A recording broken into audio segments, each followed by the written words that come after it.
That's what you should be focused on. Yeah, but I have to do, no, you don't. Go do that. Yeah, but no, it doesn't matter. Go do that. Go do the things that you're strong in. You're going to have to leave the other things, either set them aside or get other people to do them. I had a CEO coach once that looked at my calendar. He looked at the calendar. He said, your calendar is full up. It's busy for weeks. I said, yes, it is. Isn't that great? He says, nope, it's the worst thing in the world. He says, what you need to be doing is thinking, strategizing, and bringing your uniqueness to this business. And you've given yourself no time to do that. All you're doing is attending meetings. And you're not going to be successful if that's all you do. You need 80% of your calendar blank and left blank. So you can deal with the emails that come in and think about them strategically rather than just get a reply out. Everything's got to be strategic that you do because it will multiply across your organization. And so you need the time to do that because no one else in your business is going to do that. It's you. Welcome to the 7 Hats Podcast. My name is Yuval Selik, and I've been on the entrepreneurial roller coaster for over 20 years. I've experienced it all throughout my journey: the grind, burnout, failure, and ultimately, success. The turning point for me was realizing that building a successful company is meaningless if you neglect the other significant areas of your life. So today, I'm inviting you to join me on an adventure through those 7 areas, what I call the 7 hats. Every week, my guests and I will drop valuable insights and pearls of wisdom, helping, motivating, and inspiring you to get your 7 hats in order and deliver real impact with meaning. So let's get going. Welcome, 7 Hatters. Gear up for an electrifying episode as we journey into the dynamic universe of Kevin Surace, a renowned innovator, technologist, and master of many roles. Dive with us today into hats 1 and 4, the soul and the entrepreneur, as we explore the intricate mindset of this outstanding entrepreneur. Kevin is an award-winning CEO and CTO, and a prominent figure in Broadway and film production. An innovator at heart, he delves into the realms of generative AI, ML, automation, software, and so much more. As a serial entrepreneur, he's renowned for transforming the budding stages of businesses into esteemed companies valued at over $1 billion. And with a remarkable tally of 94 worldwide patents, his prowess is undeniable. Recognized by Inc. magazine as Entrepreneur of the Year in 2009, Kevin's feats have been highlighted across all major business publications. So, if you're yearning to be inspired by the harmonious interplay of technology, arts, and life's myriad challenges, let's give a rousing welcome to Kevin on the 7 Hats. Kevin, welcome to the 7 Hats. Thank you for having me, Yuval. Well, listen, I'm super pumped for today's episode because I think we're going to nerd out on some topics that I absolutely love. We will probably take a deep dive into the mind of a real game changer, someone who's truly making waves in our world. We'll also chat about one of my favorite topics these days, AI, the crucial role of inspiration in our work. And we'll probably, if you'll allow it, even touch on some spiritual stuff. Absolutely. But let's not get too far ahead of ourselves. We always love to kick things off by exploring those early formidable years that shaped our guests into the disruptors that they become. So let's start at the very beginning. Kevin, where were you born and how was your childhood like? Sure. I was born in upstate New York and lived much of my childhood outside of Syracuse, New York, in a place called Camillus. Went to a great school district, West Genesee, and was in the marching band. Now, being a bandy, that means you could be picked on, especially by the sports people, right, who were out there winning games. And we eventually worked our way to national championship marching band. But boy, there was a lot of pain in between and a lot of losses in between and losses we didn't think we should have. But I would tell you that kind of teamwork, there's a lot more to say there, but just to diverge a second, that kind of teamwork that happened in marching band and absolutely happens on sports teams in high school. If you realize it's a team and you have to work it as a team, you're all dependent on really the weakest link, and you don't want to be that weakest link, and you don't want the person next to you, so you're propping them up. And in fact, you're doing prayer circles in those days and praying for everyone around you. And hopefully they're praying for you, right? Because you're scared at the same time. That kind of training is something that you wish you had when you went to be an entrepreneur, because you're going to need those skills. And if you didn't get them in high school, and many people don't, they don't go to their classes, they get straight A's or B's or C's or D's, whatever it is. They come out, they go to college, and then they come out and they really, really don't understand EQ, teamwork, losses and failures, coping skills, right? All of these things that turn out to be so critical to be successful as an entrepreneur. And still, you won't be successful every time, but at least you're lining up the right ingredients to be so. So how was my childhood? My childhood was really good. I know so many people, all of our friends, right? Oh, my childhood was terrible. My mom and my dad beat me, and and I get that. And a lot of kids had terrible childhoods, mostly because parents had no classes to become parents, and so they're imperfect human beings as we are parents, right? Of course, we think our parenting skills are way better than our parents were, but actually find ourselves doing a lot of the things that our parents did. But I had I grew up in an Italian family, Italian-American household, and my parents were fantastic parents. My dad worked for GE.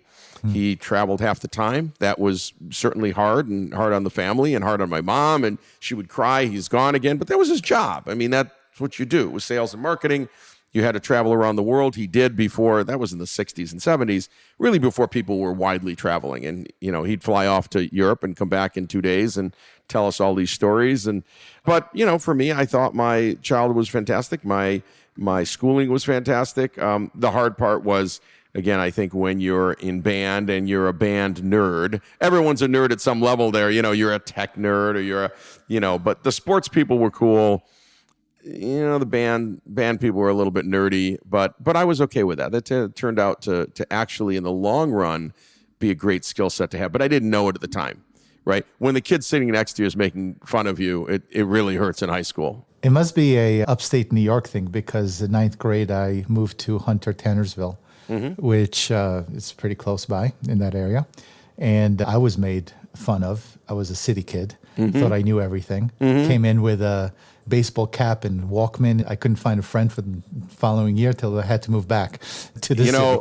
Especially high school, junior high and high school, or middle school and high school, kids even today are so hard on other kids. If your hair is a little different or this is a little different, and they go after you, and then you've got no friends, right, over there. But the good thing about marching band is we had our marching band friends. And so if you were in the music program, you had your music, maybe you were all music nerds together, but you were music nerds together. At least you had some group. You weren't completely alone. And again, really good lessons there. But I always hated it when my kids were going through some of the sports that they went through. For quite a while, they had, no lose scenarios. Everybody got a trophy just for playing. That pained me, because I worry, life is full of ups and downs and wins and losses. Wins and losses in the stock market, wins and losses in your business, wins and losses with the kids doing good or bad or grades or whatever, right? Jobs, everyone's going to get laid off someday. It's how it works. And if you're not prepared for coping with the losses, you're in trouble. And you need to be prepared for coping with losses, at 12, 13, 14, 15, 16, 17. So you're ready. And when you get an F on that paper in college, even though you got straight A's, and then you get an F or on that test, and that's happened to me. It's F. Yeah. How can it be? How did I misinterpret this? I totally took the problem wrong. It's an engineering problem, and I get an F, and I'm, in tears with the teacher and this and that. And, of course they're going, look, don't worry, we're going to drop the lowest one, and we're going to wait and this and that. But you have to be ready to cope with that. Get up the next day and say, all right, it's a do-over. I'm going to go get an A on the next one because I got to make up for it, right? Otherwise, you're going to wallow in your sorrows. Same with startups. No question about it. So did you want to become a musician? What did you want to do in high school? Of course I did, yes. What I wanted to do is act and sing on stage and go to Broadway and play. I'm a drummer and play drums. And my dad said, that's all interesting, but no. No, you can go get an engineering degree, or let me think, an engineering degree. Yeah. And I guess today we would look at parents telling their kids that and go, oh, you need to give them freedom and you need to give them their thoughts. And then I didn't have any of those thoughts. It was like, you're pretty good at these engineering courses. You seem to be attracted to it. My dad was at GE, worked in audio electronics. So that was radios and tape recorders and clock radios of the day, like $1 billion business in that stuff. And so I got to take those apart and I got to fix them and repair them. And I had a little repair business, right? And so he could see that I had an aptitude towards electronics. And that's what I should go do. And towards coding. I was coding in high school. And so I should go do that. And he was right, actually. I mean, that's where parents sometimes should put their foot down and go, I know this is what you want to do. And I've given you lots of freedom to make choices. Here's a $400,000 choice that you're not going to make alone. Right? Yeah. Right. You may need some guidance in this because, as a 40, 50, 60-year-old parent, you just know a lot more about where the jobs are going to be. And they're not necessarily going to be singing and dancing on Broadway. There are jobs, and I love my Broadway work, which we can talk about because that's part of my balancing of life. But that's also a critical lesson. I said, yes, Dad. I went off engineering school at Rochester Institute of Technology, where I'm today on the board of directors there, on the board of trustees. And it was a great school. I worked really, really hard. There were times I did terrible, but I got through, graduated, high honors, and went off to Silicon Valley. Wow. Let me ask you a question, because we have a music background. My dad builds and repairs violins, cellos, and violas. Wow. Yeah. And throughout my childhood, he wasn't traveling. He was home, but yet was not home because he locked himself in a room. And for most of my childhood, I had a dad, but he was an absentee dad in some respect. Right. Growing up, I didn't realize or really understand the dynamics of that relationship. And I think as we grow older, we look back and find a void that potentially you can excuse away as an adult. Because you understand how difficult it is to raise a family and to support a family. And you got to do what you got to do, especially with my parents who were immigrants and came to the United States very young with no money in their pockets, nothing. And they had to prove themselves. There were times that they couldn't afford shoes or food. And those were formidable years for me. So I excused the fact that he had to do what he had to do in order to survive. So of course I don't blame the action. However, I feel like my drive to succeed and the need to be an entrepreneur in some form stemmed from the fact that he wasn't around. Right. And I'm trying to prove something, appease, make proud. Is that something that resonates with you? Or how is that child? I understand. Look, it's interesting because your parents, by chance, give you a certain drive, right? Whatever that is. And I don't know that we can all identify exactly where that came from. I think you've spent time identifying where you think that comes from for you. Look, I think my father, both my parents had a high bar and they expected you to win. And if you didn't win, they still loved you. It was unconditional love, but let's talk about why you got that F, or let's talk about why you got thrown out of that class, or let's talk about why the band lost or whatever, the sports team lost. And so it was unconditional love, but it was clear that you lost. And and there is value in that to then come back around and say, well, I prefer to win. Like humans are a reward-based thing, reward-based society. We like rewards. And a reward doesn't mean you got money. It just means you want that affirmation, right? You weren't getting the affirmation perhaps that you needed. I was getting affirmation, but I got a lot better affirmation when we won. And I got hugs when we lost, understand it. But, tomorrow you're going to get up and do better. Not you're going to get up and it's fine. It doesn't matter if you lost. No, it matters if you lost. It matters because you will win and lose throughout life. So I'd say, and my dad was in the military, before getting married. And so he certainly had that kind of drive. And I think that comes from a lot of people who were in the military, in the Army. There's a certain kind of training like, well, we're here to win, because to lose is to die, right? So we're not going to lose, we're going to win. So I think there was a drive. Also, their parents were Italian immigrants who came with nothing. And when they started, they had very, very little, very, very little, right? In a tiny little town in upstate New York. And they had to work for everything. I mean, really, really, really put in a lot of hours in hard work for everything. So you saw that as an example. So I can't answer for everyone else's parents, but when I look at that, you go, all right, somehow I got a lot of drive from that combination of things that they did as parents. My dad was there, but only about half the time because he had to travel. But I recognized that he had to travel for his business, and that's how we were able to eat. And Correct. that was okay. Like I had that was explained to me, and I didn't feel like, oh, I wish you were here. He can't always be here for every school concert or whatever it is we're doing, but mom was there, right? And that's okay. And he tried to be there, very supportive. I mean, when he was in town, he went to every band competition and everything. There's no more supportive father in the world. But if he's traveling, he's traveling. And then when I got into business, I had to travel, certainly at first, a lot, 50, 60, 70, 80% of the time. And it was terrible for me to miss my kids' performances. But what could I do? I mean, I had to earn a living. That's what the job was. It's what we do. Yeah. It's hard to complain because I speak with so many who never had parents, or at least a functioning childhood because either one of their parents was deceased or potentially neglect, abuse. So in that sense, I think we had it pretty good. Pretty darn good. Pretty darn good. So, Kevin, take us through those early years when you landed in Silicon Valley. What happened there? So I went to work for a large company, National Semiconductor, and ended up only staying about a year. Not because I didn't like the work, although there was so much red tape. It was a big company. It was tens of thousands of employees, right? Yeah. Multi-billion-dollar company. And the amount of red tape really struck me. I should go back a little bit because before I went to Silicon Valley, I worked for over 5 years in upstate New York. I worked for a company called Sounds Great, and that was an audio-video retailer. Best training in the world. Because by the time I had left, I had closed about 10,000 sales. We could track it in the computer. And that meant I literally had to have a one-on-one relationship for 5 minutes, 50 minutes, 3 hours, days, whatever, with 10,000 humans.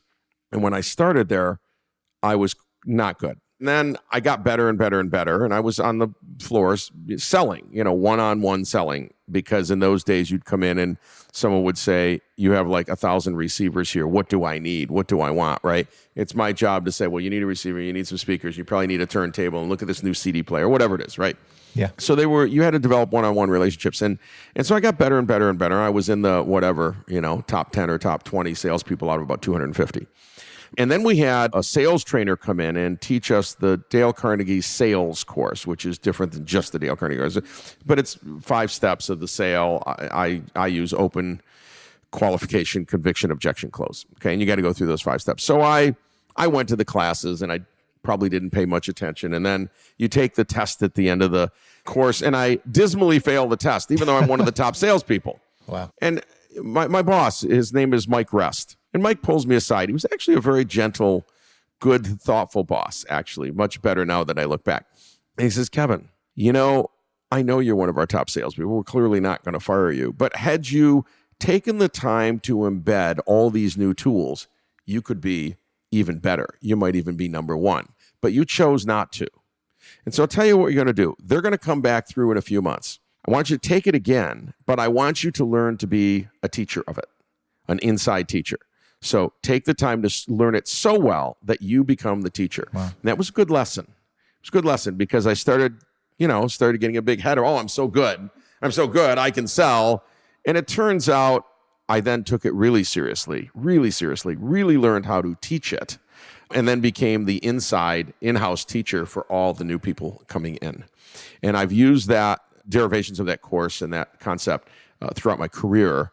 So the first part of learning is you have to be willing to learn. You have to be humble enough to say, as good as I am, I could be better. Thank goodness that he told me that that's what I needed to do. And that was a great lesson. And then from then on, I was always curious and wanted to learn more. Even if I'm the expert in that field, I go, well, there's someone else who knows some other little tidbit I don't know. I need to learn from them, right? So it really became a learning experience. And curiosity is so critical to success that that was a great learning moment. And I was, 19 years old, something like that, right? 18 or 19. So then after that, I worked for IBM for a bit in an intern role during college, great experience, big company, and then went out to a big company. And so then I'm there for about a year, and someone comes in, another company offers me twice the salary. And I say, look, I don't want to leave. I feel bad. They're offering me twice the salary. And of course, big companies, they have gradations, and this is what you can pay people. And no matter what you do, you can't break that rule because it'll break all the tiers on the ladder and all that. So there's nothing they could do. So I was so dedicated to finish up my work. Everyone else went home on my final day. It's a Friday. I'm there till after midnight, finishing the work so I can put it on the vice president's desk with a nice note and said, there was no one to walk me out. There was no one to take anything. I just left my badge on the desk and walked out, 1 a.m. Because I was so dedicated. I did not want to leave anyone hanging with a couple of huge projects that I had to finish. Yeah. So I just stayed and plowed them out. But that was good. Then I went to the next company. It was a semiconductor company also. And then I really traveled a lot because I was on the West Coast, but owned the East Coast from an application engineer standpoint.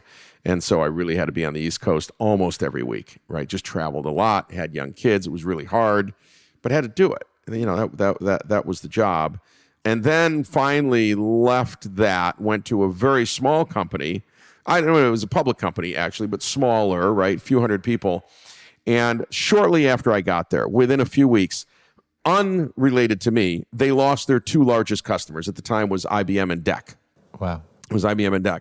And so about 80 or 90% of the business literally evaporated. The stock went to like 7 cents, and they closed the entire Silicon Valley facility.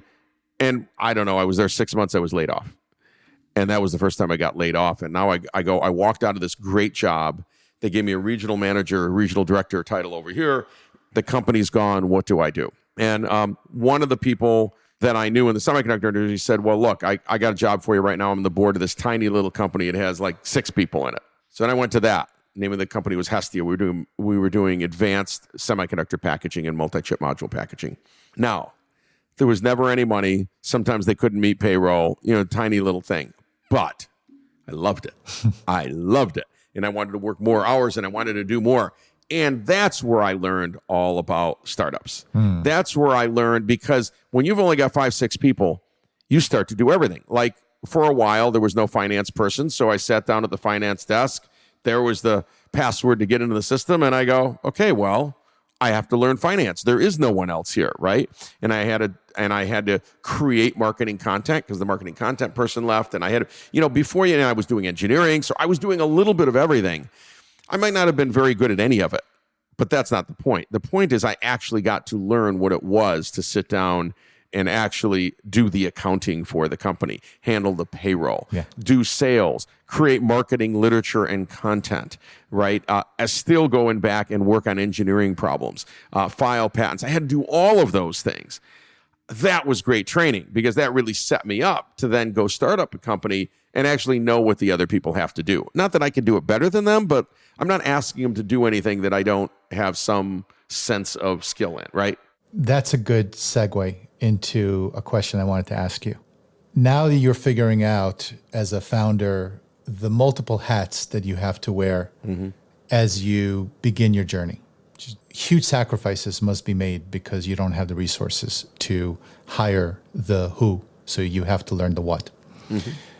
I recently tuned into one of your talks, and something you said resonated with me. You referenced janitors, and you said they built a room, they added more rooms, but they never gave you more janitors. And it's still just you cleaning the floor every day. And the critical thinking janitor, Google's floor cleaning robots, finds some, and now becomes the overlord of the robots, and now starts to decide where they clean, who repairs them, what they should clean, etc. Right. Now, I might be off base here, but I felt like you were using this as a metaphor for entrepreneurs. And even if you weren't, and you can tell us in a second, let's take that topic in that direction, right? As an entrepreneur, I often find myself juggling many roles, especially at the onset of my company.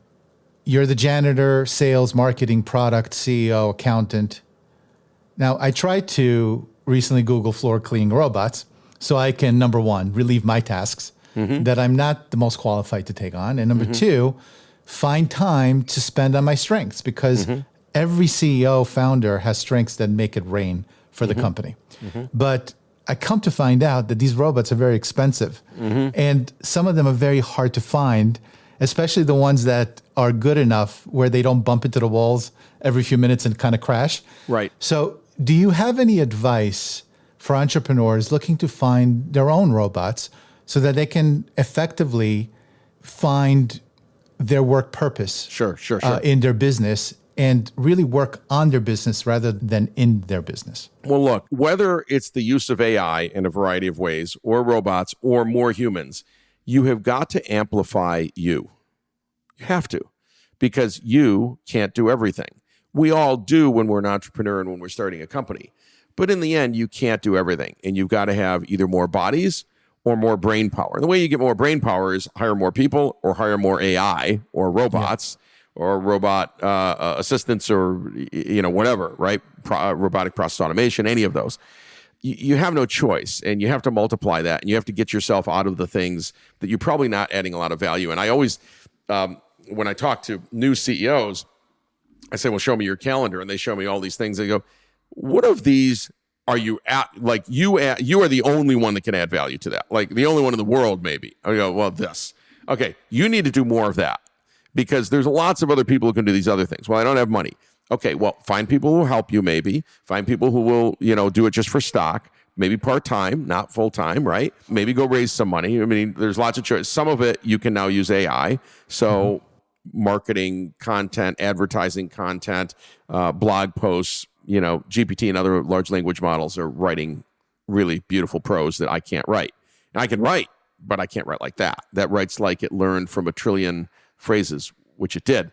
So you have to amplify your brain. And there's no other way to get there. You cannot, you're not going to build any kind of scalable company with you doing everything. Now, most of my companies, no matter what stage they are, there are still things that if they don't come to me, no one will solve them. Does that make sense? And so, and sometimes we say, oh, it's Kevin's consulting business. You know what I mean? It seems like that. But the fact of the matter is that was the strength you brought to the business in the first place. And that's where you should be spending all your time because that's what differentiates you and your business. And that's where you have to spend the time. So you've got to spend the time with the only Yuval can go into that customer and close the $3 million deal. Yeah. Well, then that's what you should be focused on. Yeah, but I have to do, no, you don't. Go do that. Yeah, but no, it doesn't matter. Go do that. Go do the things that you're strong in. You're going to have to leave the other things, either set them aside or get other people to do them. I had a CEO coach once that looked at my calendar and did some of that, but had one other view, and I've never been good at it, but he was so right. He looked at the calendar. He said, your calendar's full up. It's busy for weeks. I said, yes, it is. Isn't that great? Yeah, he says, nope, it's the worst thing in the world. He says, what you need to be doing is thinking, strategizing, and bringing your uniqueness to this business. And you've given yourself no time to do that. All you're doing is attending meetings. Yeah, but if I don't, okay, then you hired the wrong people. All you're doing is attending meetings. And you're not going to be successful if that's all you do. You need 80% of your calendar blank and left blank. So you can deal with the emails that come in and think about them strategically rather than just get a reply out, right? Because I've got 300 more. Everything's got to be strategic that you do because it will multiply across your organization. And so you need the time to do that because no one else in your business is going to do that. It's you. And that was a very good lesson, one that I'm still not good at. But when I look at my calendar every day, I go, he's been right for like 25 years. Wow. It's funny because for me, I look at my calendar and I have one of those calendars where every minute is booked. However, I try to find 2 sprints, 90 minutes each, to really focus on the day's priority. Mm-hmm. But I find that sometimes it's about setting the right process and systems. And when that breaks, no matter how good your team is, they're not able to fully engage and produce. And in that case, then it flows up to you when there are issues, especially with clients, right? Of course. Or your product. But I'm starting to think, I think Ray Dalio said, you have to try to find ways of making enough money to fire yourself from everything you shouldn't be doing. That is true. Yeah. So you might not get there plate. Now. Yeah. So you might be struggling right now. That's a sacrifice that a CEO entrepreneur would make. But you can't do it forever. You didn't create your business to find a job. Right. It's not the reason you created a business.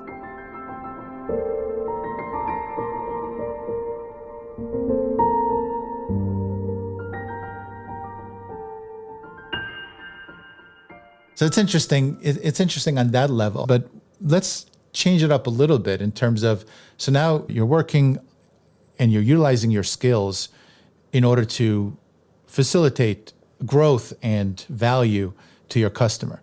But you've also spoken about the importance of finding inspiration in your work. Mm-hmm.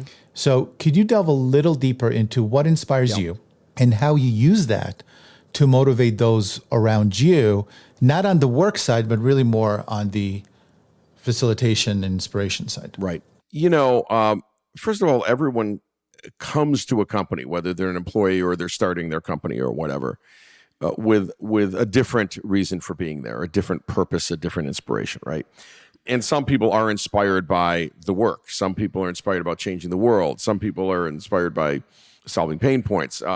Many people come for money, just is. It's not right or wrong. Some people come for title. It's why they're there. Some people come for fame, fortune, whatever, right? Yeah. And you need to know why each person is there. For me, I just love to find huge pain points and solve them. And that gives me great joy, right? I'm highly inspired to do that. And sometimes that's around climate change. As you know, I did a lot in that space. Sometimes it's around AI, and I've done a lot in that space. I know they're completely unrelated, but doesn't matter. Point is you've got all these patents and they're disparate fields. How can that possibly be? I said, no, they're all the same. I was solving a pain point. Yeah. And I didn't break the laws of physics doing it. And yes, I had to go learn a brand new field. And that was exciting, not scary. Not scary at all. It was exciting. I got to learn a brand new field. Do I really have to do the same thing that I did 5 years ago over and over again? I want to do something new. So I solved that problem. I want to go solve a new problem, right? And so that drives me a lot. Find real pain points for real customers. Test your hypothesis with real customers. A good example recently over the last year or two is, this juicing company that had the juicing box that sat on the counter, and you bought these juice bags from them, and it was a $350 machine that you put the juice bag in and you wire it to water, put water in, whatever, and it'd make juice for you. Okay. Yeah. No, it's not fresh juice. It's juice from concentrated in a bag, right? But whatever. So I'm thinking, they raised hundreds of millions of dollars for this dumb thing before it went bankrupt. And nobody came to me and asked me, but I would ask the question, which I would ask anyone else, which is, what pain point are you solving? Is it that there's no juice at the grocery store? They're always out? Is it that they don't have frozen condensed juice anymore? Is it that they don't have organic juice? Is it that the grocery store is a million miles away? Tell me what problem we're trying to solve here, because I don't believe that a lack of juice in my household is a major problem. First of all, I ran out. I don't care. Second of all, probably it's around the corner in a warehouse called a grocery store, and probably they have like 5,000 cartons of juice or 1,000 frozen ones that you can make from concentrate. Is there really a pain point here? Now, had I asked that, I think they would have looked at me and said, no, there isn't a pain. It turns out there wasn't a pain point, and they didn't sell enough, and the sales went up and they went down to zero. And then people figured out they could just buy the packets, not the machine, squeeze the packets into a gallon, mix it with water, and they had the same thing because it was just condensed juice, right? Dehydrated juice. So don't build companies and products that you are so passionate about, but actually it's a solution looking for a problem. Don't do that, right? Please go find the problem. And we've all done this many times, and we all want to hang on. Even I always want to hang on to nobody understands. It's the best idea. If it was the best idea, others would understand. Trust me, you will hear it in their voice. They might not be able to design the product for you, but they'll go, that solves a pain point in my life, right? I invented soundproof drywall. That solved a huge pain point for builders because they didn't have any other practical ways of keeping sound between apartments and condominiums and townhomes and hotel rooms and things like that. And then we gave them an easy way, just put up this piece of drywall, right? Yeah. So real pain points, real pain points. That's what drives me. And when I've solved my biggest fundamental problems, including in AI, it was because I stewed on it and stewed on it and stewed on it. And finally one morning woke up and said, I know where I can get all the data that I need. And if I have all that data, I'm not breaking the laws of physics. I can reproduce this over here, but I need this training here. Once I figured that out, then it was a simple matter of a million lines of code, okay? So it was really hard, but you had to solve the problem. It had to be a tractable problem, right? Yeah. So that drives me. And everybody's got their own drive, but and you have to be inspired by the products or services of the company. I think it's very hard to go to work for someone and you go, I actually don't believe in their message, or I don't believe in their story, or I don't believe what they're doing is moral or ethical. Even if it's not illegal, there's just a lot of that. Well, I'm a marketing company that's going to go and differentiate this and get students into that. And you go, but it's not different. That's kind of lying to them, and that's their life. That's my job. So you might not be inspired to do that, right? That is truly so. Also find things that inspire you, whether the products or services, and you might find that you're inspired by fields that you had no idea would inspire you, right? Yep. You had no idea. I mean, I had no idea I was going to go do something in drywall and windows. I mean, in building management systems. Why would I ever do that? But then I started looking at the planet, and before you know it, I was very inspired to make a difference in climate change. And that drove me to invent new products. My world is exactly that. I'm in the consumer packaged goods world, and I speak with brands all the time where they come to me and they claim that they're going to launch an energy bar or water. And I ask them to differentiate us. I'm asking the question, have you been to your local store any time in the last 30 days? Have you actually walked through the aisle that you want to launch this new bar? Yes. And they just, it's because they're excited about it. Same thing in the pet space. Right. I have a cat or a bird and I love them so much. Let me open up a store. I mean, that's kind of where it all stems from. But that's not a pain point. You didn't solve someone else's pain point. You might have solved your pain point for your cat. You got to go solve real pain. Like just talking about the energy bar thing, there is no current pain point for people who cannot find an energy bar to their liking. We got glutinous ones, gluten-free ones, fatty ones, no fat. You got if this is 20 years ago or 10 years ago, maybe, you'd say there's still room for some niche sort of products in there. That ship sailed, right? And same with water. There's tons of different waters, big companies, small companies, Fiji from all over the world, this spring, that spring, plenty of water. That place is saturated. You want to come up with a food item, you better do it in a place that's not saturated, that's really unique. And then still it's CPG, so you better have a lot of money, I mean, it's just not cheap to do. No, not at all. And I think it's really, can you disrupt your space?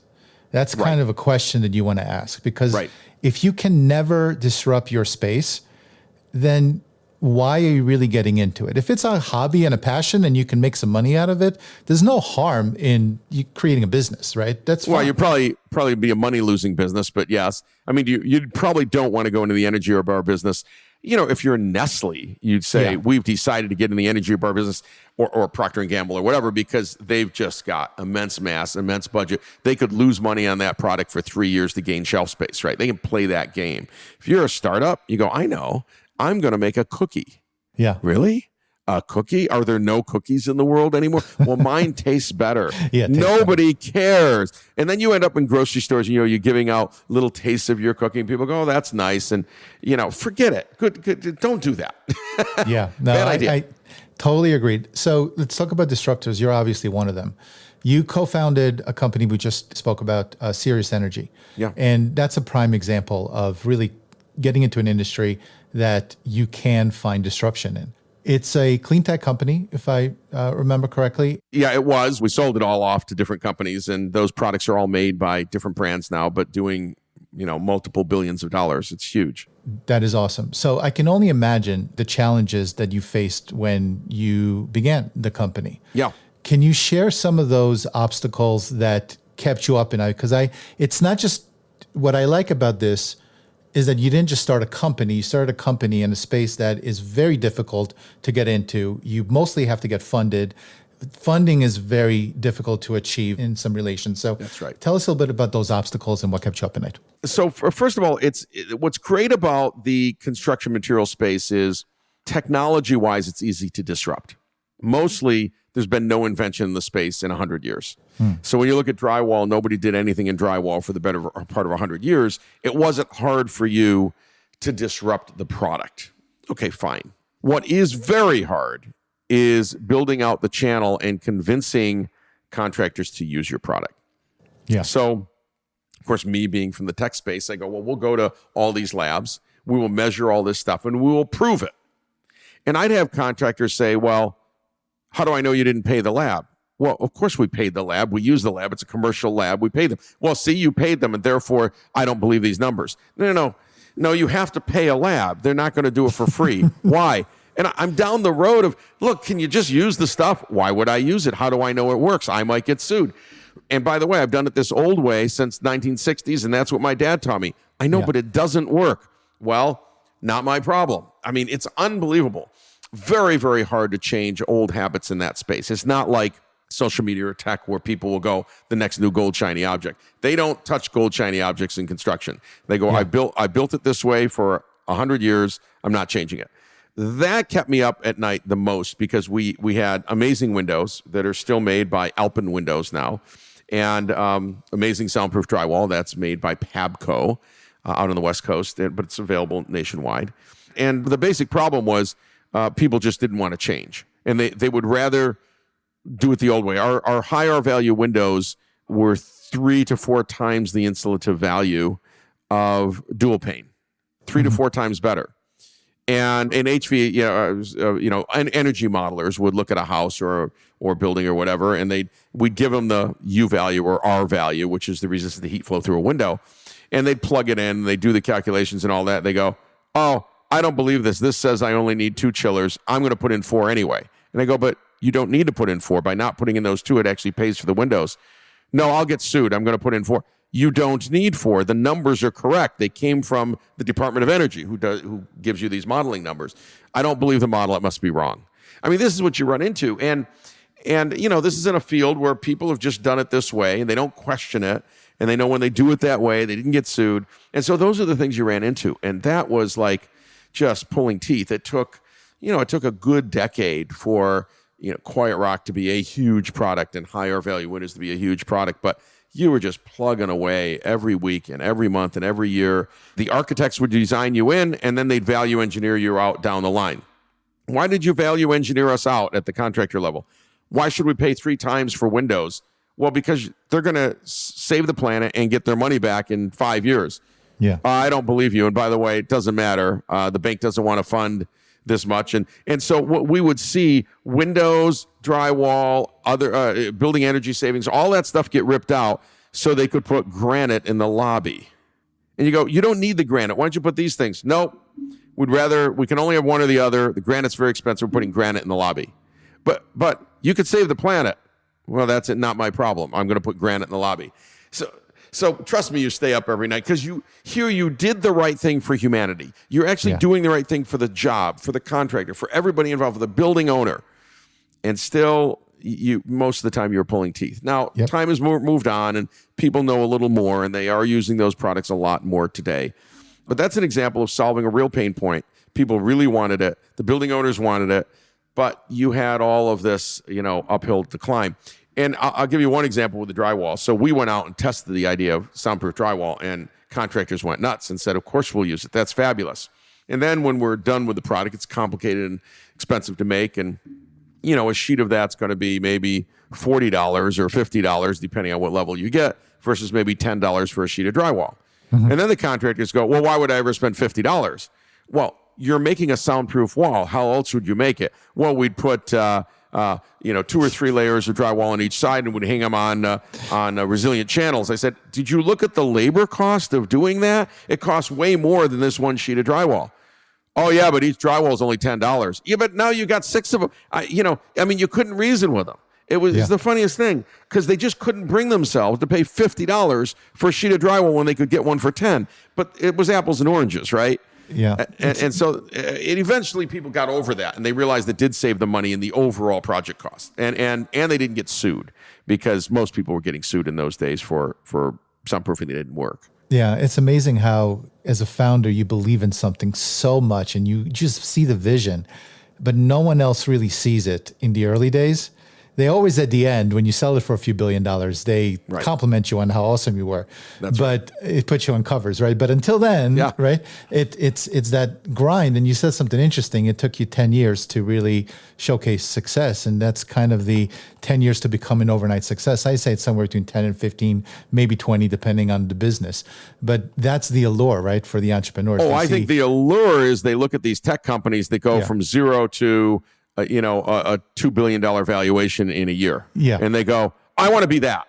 Yeah. Well, those are the ones that are getting the headlines. And yes, there are a few a year. And yes, that's, but a lot of that was luck. And I don't want to take anything away from the people who worked hard to do them, right? Yeah. It's just, you had to be at the right place, right at the right time for the right market. It was just seated right, and the technology was right. And, that market fit had to be absolutely perfect for that to happen. And it does happen a few times a year, but that's out of 5,000, 10,000 startups a year. Exactly. Everyone wants to be one of those too. So do I. But the easy money doesn't happen very often. For sure. And if you statistically look at it, right, it's one company out of 5,000, 10,000 companies, which in relative terms is zero.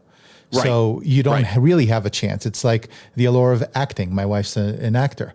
Yeah. To be that A-lister, as everybody wants, you look at SAG. To make insurance for SAG, you need like 29 grand for the year. And 80+% of all SAG members do not qualify for that insurance. That's right. I know. And I hire, because we haven't talked about it, but I'm film and Broadway and musicals and theater and all that is my other side. It's a balancing side, but it's a side I love. And so I, work with SAG all the time and hire SAG actors. And my last movie was, of course, all SAG, 1660 Vine. That is not available to watch yet, but it will be on streaming services soon. And we had a whole cast of influencers actually that really sing and dance on TikTok, and they've got 60 million followers. So it's fantastic, and the movie's fantastic. It's about influencers come to live together in Hollywood, right? And we're disrupting the way we make movies so that we can make them at a lower cost and faster and get post-production done faster. There's a lot you can do. That's another field that has not been touched in a very long time. There's a model to make a feature film and it's 6 months or 4 months or 9 months or whatever. But we could do it a lot faster if you really use technology and you're very thoughtful about how you do it. And you have a director who's willing to let you do it, which is another thing. But the long and the short of that is... I think when people look at the actors' strike, that's very much becoming about AI. It's a bunch about a bunch of other things, but that and the writers' strike is about AI taking jobs. And there are 160,000 actors on strike right now, and out of the 160,000, I don't know, a few hundred make a killer living, maybe a few hundred, maybe 100, maybe 30. Yeah. That business, Tom Cruise aside and a few others aside, the money in the business that used to come from theatrical releases as well as television is gone. Theatrical releases, theaters are down 30, 35, 40%, and TV is down by 50%. So that leaves streaming, and everybody says, well, streaming is great. Okay, all the streamers are losing money to the tune of $1 billion a year. Yep. So it's very easy to go on strike and say, well, I want, Bob Iger's paycheck. And by the way, I know this when Disney shows in their numbers that Bob Iger got, call it a $50 million package. So what he probably got is $1 million salary and $49 million in stock options that today, the day he got them, are worthless because he will have to buy them at the strike price that is the going rate today. And you can't move those dates anymore. The SEC outlawed that a decade ago. So it shows, $50 million, but actually he got his paycheck. It's a great paycheck. The only way he gets that 50 is if he drives the stock up. In fact, he may have to double the stock to do that, right? Now, he may or may not do that. But to the shareholders, if he drives that stock up to that level, he earned it. He drove another several $1 billion of value. Great. But when actors see that, they go, I can't make $29K a year, and he just made $50 million. No, he didn't make $50 million. But I can't explain it to people. I'm not saying it's right or wrong. Full disclosure, it's, those are stock options that are worthless today, right? And he's gonna have to earn those. And so I think just like Broadway, the actors on Broadway who are amazing. They're part of Equity, not SAG. I know so many of them, and I've gotten to work with so many. And when I sit down and I actually explain to them how producing works and how the money works, and I take them through those percentages and how the contracts work, and the fact that about 9 out of 10 times the people who put money into a Broadway show lost their money, all of it. Yep. And 1 out of 10, you get a Hamilton, and it was probably worth, making all 10 bets because you landed a Hamilton. Yeah. Actor by actor by actor said, I had no idea. I thought when the show's doing $1 million a week, the producers are making like $950,000 a week, and I'm stuck with $2,000 a week, right, which is about what they get paid on Broadway. They had no idea that all of that money that comes in goes to pay everyone in the show, all of the union workers around the show. Then it goes to pay the rent for the theater, which is hundreds of thousands of dollars a week, by the way. Then it goes to pay advertising so you can bring people into the theater. That's hundreds of thousands of dollars a week. And normally at $1 million a week, there is nothing left over for the investors yet. Now, if you get to 1.2, 1.5, now you start to get some money left over for the investors. So let's say it had an extra $200,000 a week. That's great. To bring a musical to Broadway today is about $23 million. So you need 100 and something weeks making the $200K over the number to just get them to break even. By the way, I could have broken even by putting money in my mattress. So why would I do it? So I explain this to an actor. They go, really? You mean the producers aren't just getting rich? No, they're going broke. This is a terrible business. But nobody wants to tell you that. I don't know why. What is a secret? Let me just tell you. It doesn't mean investors shouldn't do it. There's lots of reasons to do it, and fame and fortune. You get to meet actor, whatever. But you're going to lose your money maybe 9 out of 10 times, and you hope that you get a Hamilton, or you hope that you get a some big show like that. And but we need to tell the actors that, so the actors don't think producers are making all this money. And this is true in Hollywood. I think there needs to be much more transparency over who's really making money, which is very few people, and who's not. And if actors really want to be angry, I don't want angry, they really want to think about it. They've got actors that make $10 million a movie, but most actors make $2,000 a movie. Correct. So, they get scale, which is 100, depending on the size of the film, but 200 to 400 a day, right? And sometimes only 150 a day, if very small. And people don't realize that. So these actors who are making $225 a day, I think they need to talk to the producers about the people that are making $10 million for the same movie they made $2,000 on. Now, you'd have no movie without Tom Cruise. Correct. So it turns out if you want a movie that's going to make $1 billion at the box office, you actually need Tom Cruise, and he's not doing it for less than $10 million or 20 or whatever his going rate is today. So this is just the business, and I don't know how we're going to fix that. I don't know how we're going to fix the AI problem. I know what's going to happen. I shouldn't say that. I kind of know what's going to happen. We haven't talked about a lot of it. So the actors are upset among one of several demands, and I'm not taking sides here. I mean, I agree that this is wrong, but the actors are upset because the studios came forth and said, here's what we'll do. We will take you, if you're a background actor, not a front actor. By the way, front actors, they've been using their likeness for a long time. Already that's in the contracts. If you're Tom Cruise, yeah, you can use my likeness in these ways. I have to approve it, and you'll pay me another $1 million to do it, or whatever it is. But if you're a background actor, the studios proposed, we will pay you a minimum of 1 day when you're on the set, but whatever we got, we can now use AI to turn into more likenesses of you, both voice and visual, if we need to use them in other scenes without paying you anymore. Of course, the actors said, no way. Like, you got to pay me more. There's got to be a different contract. Here's what's really going to happen. What's really going to happen is, which we've already been able to do, we're going to use AI to create humans that aren't there at all. Correct. And now the actor gets nothing. And I think that the actors are going, I want a better deal than that. And the studios are going, I just gave you a really good gift. Like, I'll actually use you at least once before I do AI. Now you're forcing me to say, fine. If I use you, I have to pay you and pay you and pay you in perpetuity. Therefore, I won't use anyone. I'll just create these characters out of AI, and they won't actually exist on the set at all. I'll just make them do what I want them to do, which is totally available to studios today. 2 years from now, totally possible to create a full movie with 0 actors? Yep, there's already a full movie. There's already a full scale. Well, there's a 12-minute movie that was done with 0 actors. It's clearly not the quality of Hollywood, but it was done with 0 actors. And there's an episode of one of the cartoon kinds of things that's on, I have to think what it is.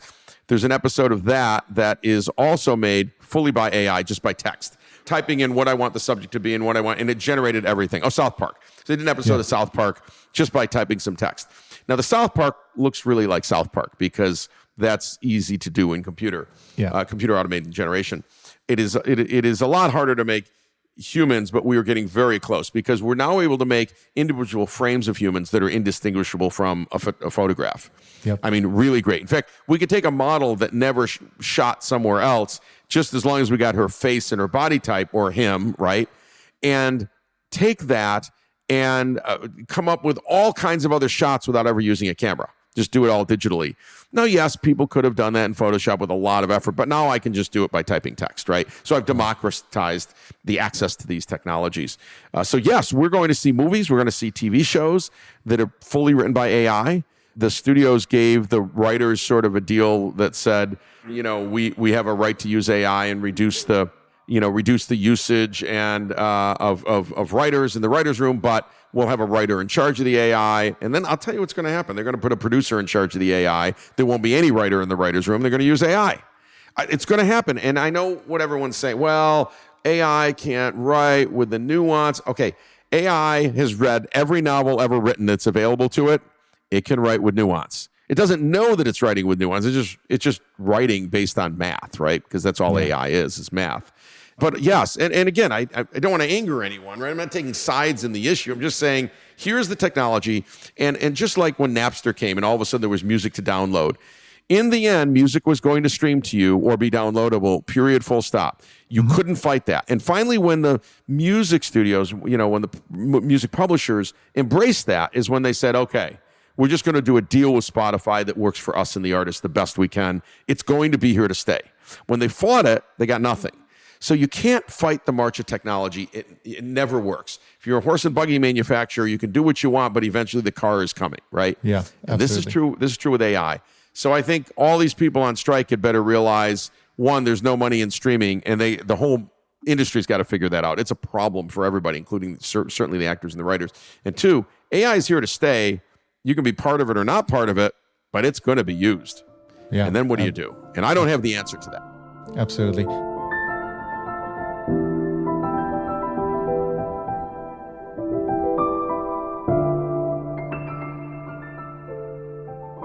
So not many, I mean, we're speaking about your accomplishments, right? You're a producer, you're an entrepreneur, you've done many things that most would just dream of and have been successful in the past. And you were rewarded for it. You were the Entrepreneur of the Year by Inc. magazine. Congratulations. Yes. Thank you. What did that recognition mean to you, and how has it influenced your career, and when did it happen? Yeah, let's see. I've been fortunate to be on so many magazines in various ways, right? But Inc. magazine cover, first of all, was a shock. They don't tell you. They're just coming in to do stories on a variety of entrepreneurs. Yeah. And it turns out they looked at all of them and they chose me as the Entrepreneur of the Year. I did not find out until someone called me and said, I was just at the airport, I think in Miami, and you're on the cover of Inc. magazine as the Entrepreneur of the Year. I had no idea. So first of all, it's humbling because that's not something you beg for or ask for. I was just doing my thing, right? Just doing what I do and building a company the best way I can. Here's what I would say about that. Fame is fleeting, very fleeting. Whenever you're on the top like that, you'll be on the bottom in a few weeks. It just is. And so, please be humble about it. And I've been honored to be in all of these publications and meet presidents and do all of those things. But in the end, you just have to be humble because the only reason that's happening is because you're building a company in a way where your employees love coming to work. Everyone loves being there. It's in their blood. You've built a culture, right? That's why people want to talk to you. That's why people want to meet you. That's why magazines want to cover you. I shouldn't say that. They don't want to cover people who are, you'll probably cut it out, but they don't want to cover people who are assholes, right? It's kind of the no asshole rule, right? Because I can pick some people in Silicon Valley that are like that. And yes, they've got coverage, but it's just not good, right? And there's been times I've had to be tough, and there were times in 2000 when the market fell, and I And I, unlike any other CEO in the Valley at the time, I said, we got to lay off, we got to cut back, we got to cut this company in half, we got to get to profitability. And Forbes covered that, and they were really harsh on me. Said, and I think the headline was "The Boss is Back in Town," right? But the truth is, we were riding on this high of the internet coming, and then the bubble kind of burst, and it was time to react immediately while you still had money. That's what great leaders do. And I loved my people, and I hugged them all the way out, on the way out. But that's what we had to do. And now we had to go from, hey, let's have a foosball machine to let's all work 80 hours a week. And all of a sudden, it was a different Kevin. And fortunately, the people I had in the company got it, loved it, no problem.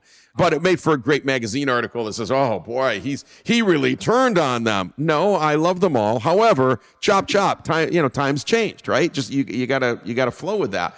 And when the market goes, when the public markets go, then there's no private market money. It's just everything clams up. And so you really got to be aware of that as a good leader. But that type of success is not by accident, right? Magazines are not writing about you, and you're not seeing these returns on your investment and delivering shareholder value just by accident. So is there a habit that you've developed and cultivated over the years that you think significantly contributed to your continuous success? Because it's not just a one-off. Well, that's a good question. Look, I think perseverance is one. I see a lot of entrepreneurs, and I'll add something to this, I'll back up a little bit, which is, you were talking earlier about customers and products, right? Mm-hmm. And someone once said, every company, even the finest companies, have problems with their product, and they have problem customers. Not the customer's the problem, but they've got unhappy customers. And you go, no, I know. No. Every business, no matter how good you are, I don't care if you're a restaurant or you're Facebook or IBM, right? You have unhappy customers from time to time. It just happens. Something wasn't to their liking or whatever. And same with the product. No matter what product you got, sometimes there's a bug. Sometimes there's a problem with it. Sometimes it doesn't act the way they want. And those people land on your desk. By the way, you don't talk to all the happy customers as the CEO or the founder. You only get the unhappy ones. Yeah. And after, weeks of unhappy customers who are all going to leave you, you might feel pretty down. Well, you can't feel down. That's just the business. You got to get back up and execute the plan, right? And you got to have if you are not ready to do that, you're not ready to be an entrepreneur. If you're not ready to lose a lot, I don't mean just money, but so you need to have perseverance to persevere through that. And yes, there could be a month where your product is broken and not working, or you got to do a recall or whatever it is. Doesn't matter. Persevere. You're going to have months where your stock goes down if you're a public company. And I've been in public companies. General Magic stock went all the way down to 93 cents and then all the way back up to almost $20. But at 93 cents, all the more reason, two things, all the more reason to work harder and all the more reason to get excited about what you've got, because obviously they're missing it. And there's only one way but up. because can't go much lower, right? You're going to be delisted at that point. So I mean, that's how you have to look at it. And it's not always just about the glass half full, but if you don't have the right attitude and you can't see the end vision, you can't see that today doesn't matter, but 3 months from now matters, 6 months from now matters, a year from now matters. If you can't see that, it's over, right? No one else is going to see it, right? Because they're looking to you as the founder, CEO, CTO, chair, whatever role it is, they're looking to you. And you had better have that. And not everyone's born with that. Not everyone's raised with that. I meet a lot of entrepreneurs. I said, are you ready to fail 12 times before the 13th time you're successful? Yep. Oh, I won't fail. That's another view. That's one view, probably not correct. And the other thing they say, well, I don't know. If I failed, I'd have to go back and work for a company. Okay, that's fine, by the way. Not everyone can start a company. Not everyone is meant to start a company. So if you're going to start one, my strong advice to you is, I don't want you to fail. I want you to be successful. But statistically, and for lots of reasons, you may fail. Little failures, you may lose a lot of battles to win the war. In your successful company, you will lose 1 million battles before you win the war. You may be on your 5th or 10th business plan, product before you win the war. Right? That's what's going to happen. Are you ready to be kicked over and over and over again and punched in the gut? Literally, you're on the way out of the office that day or whatever, customer calls your largest customer and says, you know what? I am so unhappy. We're just not using it. It's shelfware. I quit. Now, that's a punch in the gut. Yeah. And then you got to get up the next morning and say, okay, well, what can I do to change that? What can I do to replace it? What did we do wrong? What did we learn from this? That's all you can do is keep going. So perseverance is so critical. And it might be the only thing. Startups only fail for one reason. What's the reason? Run out of money. Run out of money. Most people don't say that, by the way. The only reason you fail is you ran out of money. People say, oh, product market fit and the wrong people. No, it doesn't matter. If you still have money, you can keep going if you've got perseverance. But if you have no perseverance, you will run out of money. And when you run out of money, it's over, right? Everybody goes home. So don't run out of money, but you have to persevere. And all of my companies, there were moments where I said, we're not going to make payroll. And I had to go begging for money. Tom Golisano here in Rochester founded Paychecks. And if you read his book and you listen to his stories, he was there. He was, running out of money, and he had to go out and knock on doors and said, can I do your payroll for you? Today that company is worth whatever, $30 billion or $50 billion. But at the time he had to knock on doors and, to get on, and that customer would save them. Intuit, exactly the same thing. Literally begging people, and that one customer, if they could just pay by Friday, I'll be able to make payroll. Yeah. Everyone goes through this. You won't be the only one. But if you're not ready for that pain, don't do it, because there is going to be that pain. 100%. I think that's why we're such a close-knit community, and we get it. And they say it's lonely at the top. It's really not lonely at the top. You just got to hang out with other entrepreneurs. Entrepreneurs. So as long as you can find an entrepreneur, you're not going to be that lonely. That's true. You mentioned cup half full, and I kind of want to dig a little deeper into that. I had Sean Wells on the Seven Hats previously. Sean is a renowned nutritionist and formulation scientist. He had a concept of self-love and sacrifices that entrepreneurs often make. He made a poignant point that I'd love to share. And it went something like this. Quote, I thought the way I achieve my greatness is by sacrificing myself. And that's what a good person does. Sacrifices. And I didn't realize that your cup needs to be overflowing, and the people around you get the overflow from your cup instead of taking from your cup. That's where self-care is so important. That's where self-love is so important, end quote. That's great. I keep on referencing that because that's the beauty about podcasts. You meet people and all of a sudden they give you a nugget and it just changes your life. Yeah, and your cup overfloweth. Okay, cup overfloweth. So as an entrepreneur who's made significant strides, I'm sure you found your cup less than full multiple times. What are your thoughts on being in a high stress, high demanding business and finding your cup half empty and not being able to provide for your loved ones or yourself or your business? Boy, obviously there's balance in life, and the Seven Hats is partly about that, right? Very much about that. Look, you have to take care of yourself. So if you show up depressed, you're done. Like who's going to follow you? We used to teach in sales, right? Talking about the Dale Carnegie sales course, is when you walked in, whatever problems you had at home, which I hope you were dealing with and loving your family and doing all, you need to switch. Now you're focused on this. After work, you will go back and focus on that, but you can't bring it here. And same with, you can't bring your stuff home. When you have a bad day at work and your biggest customer left you, you can't go home and wallow in that and drink or yell at people, or you can't. These are intertwined, but they really need to be dealt with separately so that you can give the best of yourself to each of those people. You want to give the best of yourself to your kids. They need you to be loving. They don't understand that a customer left. They don't actually care, right?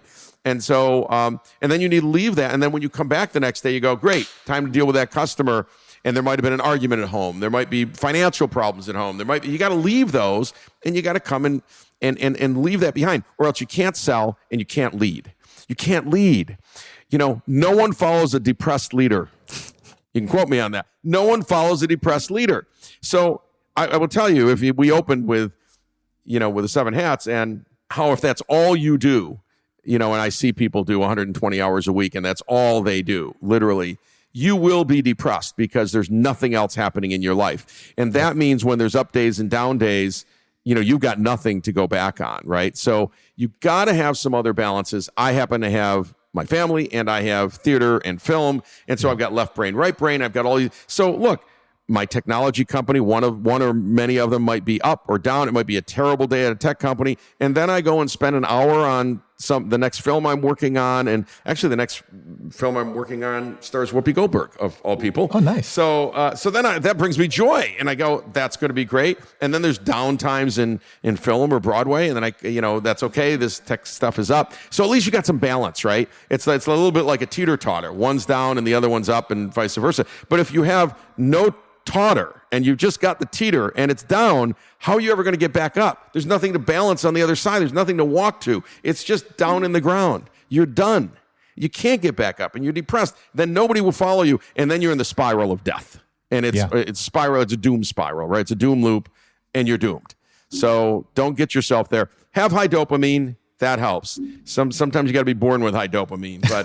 But Goldie Hawn told me, I know Goldie. Goldie Hawn told me, Kevin, you and I are two of the highest dopamine people I've ever met. So I will say that is a help, because even on bad times, I go, well, when I was young, someone told me a joke. They said, hey, the house is on fire. What should we do? Well, let's grab some marshmallows. In other words, let's make hay out of whatever we have. Can't put the fire out, so we might as well at least roast some marshmallows and eat those. So I love it. I have one more question, if you don't mind, a spiritual question. Yeah. Okay. So we've been discussing AI and the rapid pace of technological advancement. What happens if humans become obsolete in 90% of their current jobs? Yeah. Now, this could be a massive blow to our collective ego, right? My spiritual teacher, Atmananda Das, once said that humility is the antidote to the ego. And when you get such a blow where we're so identified with what we do, who we are, and all of a sudden it's gone, do you think AI could be the catalyst for a collective humbling of humanity and ultimately killing our ego as we know it? Here's what I would say, having worked with a lot of AI now for decades. AI is not going to take all our jobs, but it's going to take a lot of our tasks. It's going to take a lot of our tasks. It's going to make one brain power that I have or that you have equal to 5 or 10 or 100 brain power. Now, that does something interesting to the ego. Here's what it does. It means that the value of a brain of IQ goes way down, because anyone who can control the AI in some way, work with it, could have 100 brain power, right? And even if they're not that smart, so what? They got 99 brain power. Yeah. That is very different than the world we grew up in, where IQ meant everything. Wow, Elon is very smart. Yes, Elon is very smart. Okay, but now I can have 100 brains that are as smart as Elon, actually, quite easily, for $1, for nothing, right? Well, that's humbling. It's very humbling, and it's good for us, because it's going to force us to focus on our EQ. Because as the value of an individual's IQ gets lessened, right?